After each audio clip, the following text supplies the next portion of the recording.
Hello दोस्तों, मैं doctor Gita Awasthi नई कहानी के साथ आपसे मुखातिब हूँ।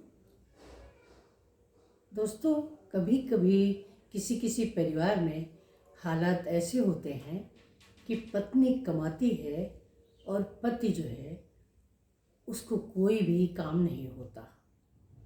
एक ऐसे ही परिवार से जुड़ी हुई कहानी है। उसका शीर्षक है पक्का प्रॉमिस। सुबह आँख खुलते ही दिन भर का शेड्यूल आँख के सामने नाचने लगा था। श्वेता झट से उठकर बैठ गई थी। उफ, कितनी नींद आंखों में भरी है। लेकिन नींद की फरमाइश पूरी करेगी तो पूरे दिन का सत्यानाश हो जाएगा। झट बाथरूम में घुसकर 10 मिनट में बाहर निकल आई थी। निशित को चाय देनी है, बच्चों को जगाना है। मंटू तो एक आवाज में उठ जाता है, मगर चिंटू को जगाना कठिन होता है। पता नहीं होमवर्क कंप्लीट किया या नहीं, वरना बहाना ढूंढकर रोना शुरू कर देगा। निशित को चाय दी थी तो बोले थे 1 कप और लूंगा। उसने 1 कप चाय लाकर दे दी थी। ब्रेकफास्ट रोज रोज समझ में नहीं आता कि क्या बनाए। उसने झट से पोहे निकाले थे और धोने लगी थी। कल के शाही टोस्ट बचे रखे हैं, काम चल जाएगा। ब्रेकफास्ट बनाते समय ध्यान लंच की तरफ था। क्या सब्जी बनाए? तरोई नहीं, छीलने में समय लग जाएगा। भिंडी बना लेती हूँ। मंटू चिंटू के टिफिन के लिए पराठे सेक देती हूँ। रोटी ढक कर रखते हुए उसका ध्यान लेसन की ओर गया था। हे भगवान, आज लड़कों को क्लास में जो चैप्टर पढ़ाना है उसे तो पलटकर भी नहीं देख पाई। जैसे तैसे तैयार होकर चौराहे तक पहुंची थी। ऑटो का कहीं दूर दूर तक पता नहीं था। उसे पसीना आने लगा था। क्या करे, वो इतनी कोशिश करती है फिर भी लेट हो जाती है। तभी सामने से ऑटो आता दिखा था। बिना पैसे पूछे ही वो बैठ गई थी। जो मांगेगा दे दूंगी। अभी तो समय पर पहुंचना जरूरी है।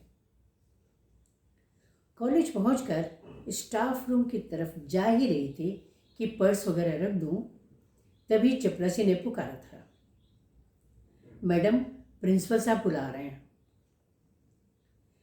आती हूँ कहकर उसका चेहरा उतर गया था। प्रिंसिपल साहब कुछ अच्छे मूड में दिख रहे थे। बोले थे, मिसेज चतुर्वेदी, फरवरी का महीना है, याद है ना? कल्चरल प्रोग्राम करवाने हैं। सब व्यवस्था देख लीजिए। मैंने ऑर्डर निकाल दिया है। पूरी व्यवस्था आपको ही देखनी है। जी, कहकर वो चली आई थी। क्लास लेने के बाद स्टाफ रूम में पहुंची ही थी कि चपरासी रजिस्टर लेकर आ गया था। पेज खोलकर देखा था तो लिखा था, पात्रों के चयन से लेकर मंचन तक का कार्य मिसेस श्वेता चतुर्वेदी देखेंगी। जो विद्यार्थी हिस्सा लेना चाहते हैं उनसे संपर्क करें। हस्ताक्षर कर दिया था, परंतु दिमाग सोच रहा था कि मंटू और चिंटू को कब पढ़ाऊंगी। उनके एग्जाम करीब आ रहे हैं।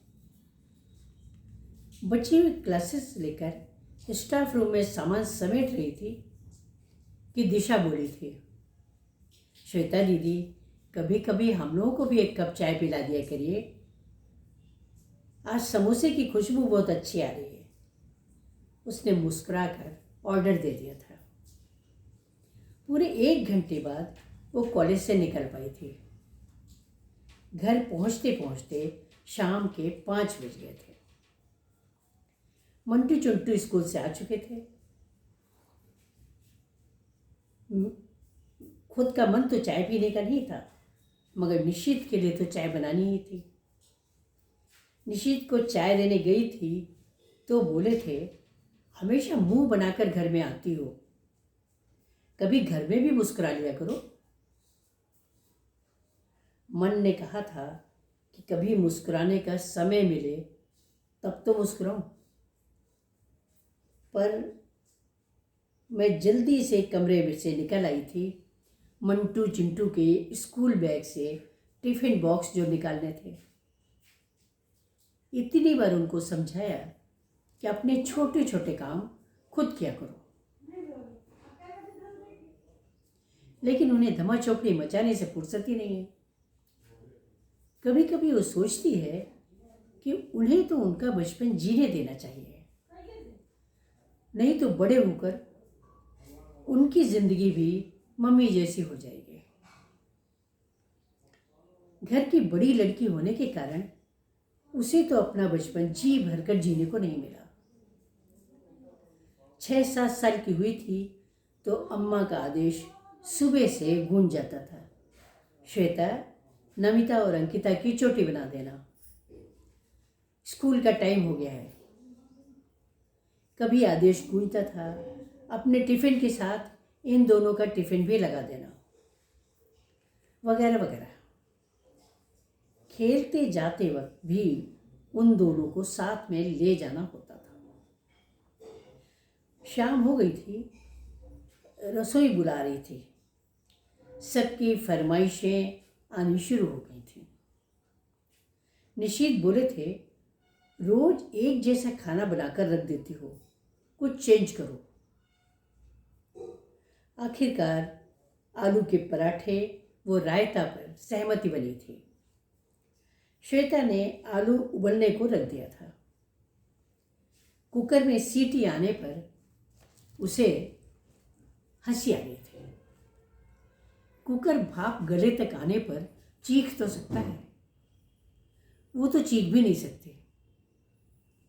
निशित ने जीवन में कुछ नहीं किया, परंतु इसका एहसास उसे शादी तय होते समय ही दिला दिया गया था। कारण था उसका सांवला होना, चेहरा भी अत्यंत साधारण था और निशित अत्यंत सुंदर। गोद भराई के समय सास व ननंद ने कह दिया था, मेरा बेटा लाखों में एक है, फिर भी हम शादी कर रहे हैं। घर में खाने पीने की कोई कमी नहीं है। उसके पापा एक्स मिनिस्टर रहे हैं। अभी वो कुछ नहीं करता है, पर कल कुछ ना कुछ तो करेगा ही। लेकिन वो कल कभी नहीं आया था। वो कॉलेज में सहायक प्राध्यापक थी। उसे इस बात का एहसास था कि पापा पर अभी 2 बहनों की जिम्मेदारी और भी है। शाम का खाना बन गया था। सबको परोस कर खिलाने के बाद उसने बर्तन समेट कर धुलने के लिए रख दिया था। सुबह मेड नहीं आई तो बर्तन भी धोने पड़ेंगे। सबको दूध देने के बाद वो बिस्तर पर लेट गई थी। कुछ समय बाद चिंटू आया था और अपना खिलौना अलमारी के ऊपर से उतार कर देने की जिद करने लगा था। उसने कहा था, मैं बहुत थक गई हूँ, सिर दुख रहा है, पापा से उतरवा लो। चिंटू कुछ बोलता उसके पहले निशित लगभग चीख पड़े थे। मैं क्या दिन भर आराम करता हूँ? बच्चों के कपड़े बदलवाना, शाम का नाश्ता देना, बाजार से सामान लाना, जैसे हजारों काम करता हूँ या नहीं? एक आदमी जिंदगी भर एक औरत व बच्चों को कमा कर खिलाता है तो ये उसकी जिम्मेदारी है। लेकिन अगर एक औरत कमा कर लाए तो तूफान आ जाता है। अगर मुझे नौकरी नहीं मिली तो क्या करता? श्वेता ने धीरे से जवाब दिया था, मैं थकी थी, वो सिरदर्द था, इसलिए कह दिया था। मेरा ऐसा कोई आशय नहीं था। इस हंगामे से चिंटू भी घबरा कर चला गया था। और वो दोनों मुंह मोड़कर लेट गए थे। श्वेता को घंटों नींद नहीं आई थी। सुबह उजाला फैल गया था, तब श्वेता की नींद खुली थी। वो घबराकर उठ बैठी थी तो देखा सामने निशीथ चाय का प्याला लिए खड़ा था। मुस्कुराकर बोले थे, अब रसोई के काम में तुम्हें सहयोग किया करूंगा, पक्का प्रॉमिस। दोनों मुस्कुरा दिए थे। सूरज की रोशनी उन पर बिखर रही थी और वो भी मुस्कुरा रहे थे। नमस्कार।